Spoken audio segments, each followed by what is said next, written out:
ijobiy tasavvurlarni hosil qila olish. Ko'p holatda mana ko'zimiz oldimizga aytaylik, agar mag'lubiyat tajribasi bo'ladigan bo'lsa, mag'lubiyatdan shunaqa og'ir psixologik travma qolgan bo'ladigan bo'lsa, sportchilarda mag'lub bo'lgan holati ko'z oldiga kelaveradi. O'sha aytaylik, uni raqiblari misol uchun medal olgan vaziyatlar, birinchi o'ringa chiqqan vaziyatlar ko'z oldiga kelishi mumkin, yoki aytaylik, reytingda o'zi bundoq pastga tushib ketayotgan, uni raqiblari tepaga ko'tarilib ketayotgan holatlar ko'z oldiga kelishi mumkin. Ya'ni tasavvurda faqat salbiy sahnalar paydo bo'lib qolishi va bu ham sportchiga kerak emas. Psixologik holatni buzadigan holat desa ham bo'ladi. Buni oddiy tilda yoqimsiz xotiralar desa ham bo'ladi. Lekin hamma yoqimsiz xotiralar ham aytaylik, salbiy tasavvur sifatida kelavermaydi. Bundan tashqari sportchi o'zi ham yoqimsiz, o'zi uchun salbiy xususiyatga ega bo'lgan, salbiy ta'sir qiladigan aytaylik, o'sha sahnalarni tasavvur kuchi bilan o'zi uchun gavdalantirib olishi mumkin.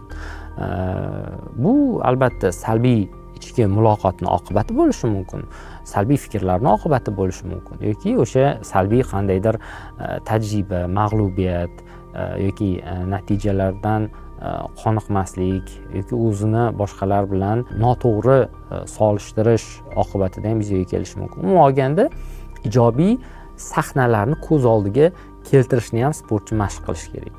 Aytaylik, o'sha uni reytingi sekin ko'tarib borayotgani yoki o'zini misol uchun qandaydir yuqori marraga erishgani yoki misol uchun aytaylik, shaxmat taxtasini oldida o'tiribdi yoki sport musobaqasida qandaydir bevosita sport ijrosi bilan shug'ullanyapti, musobaqa jarayoni ketyapti va o'sha jarayonda to'g'ri, aniq, samarali natijaga olib boradigan qarorlarni qabul qilayotgan sahnasini ham ko'z oldiga keltirish ijobiy tasavvur hisoblanadi, ijobiy tasavvur kuchidan foydalanish hisoblanadi va shu orqali ham sportchi o'zini aytaylik, emotsional psixologik holatini shunday nastroy, regulirovka qilib olishi mumkin.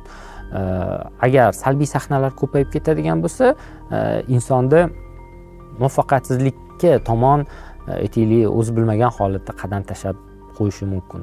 Bitta narsa bor, bizni ongimizda har doim har qanday vaziyat uchun, bitta unikal vaziyat uchun yo ijobiy xarita yoki salbiy xarita yoki g'alaba xaritasi yoki mag'lubiyat xaritasi chizilib boshlaydi-da, har qanday vaziyat uchun. Biz o'sha g'alaba xaritasini chizishga har doim harakat qilishimiz kerak va bu qanday chiziladi?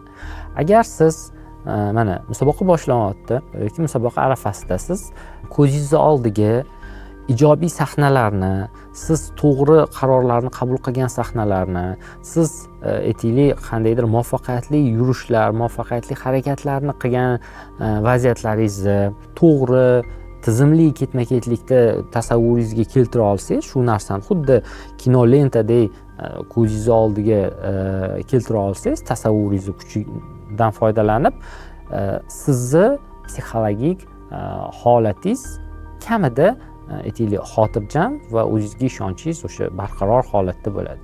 Lekin juda ko'p bo'ladi sportchilarda ko'zini oldiga, ayniqsa musobaqadan oldin xato qilganlari, noto'g'ri yurishlari, noto'g'ri harakatlari, o'zini xulq-atvoridagi noto'g'ri aytaylik, xatti-harakatlar, hamma faqat salbiy sahnalar va oxirida o'sha muvaffaqiyatsizlik, mag'lubiyat sahnalari ko'z oldiga kelaveradi. Shuni oqibatida ko'p sportchilar hali musobaqa boshlanmasdan turib, hali bevosita sportni ijro etmasdan turib, mag'lubiyatni o'ziga yozib qo'yishadi. Mag'lubiyatni tan olib qo'yishadi. Mag'lubiyatga rozi bo'lib qo'yishadi. Mag'lubiyat xaritasini ongida chizib qo'yadi. Shundan kelib chiqqan holatda g'alaba xaritasini inson, sportchilar har doim musobaqalardan oldin chizishi kerak o'zi uchun. Shunda psixologik tayyorgarlik albatta barqarorroq, yaxshiroq bo'lishi mumkin.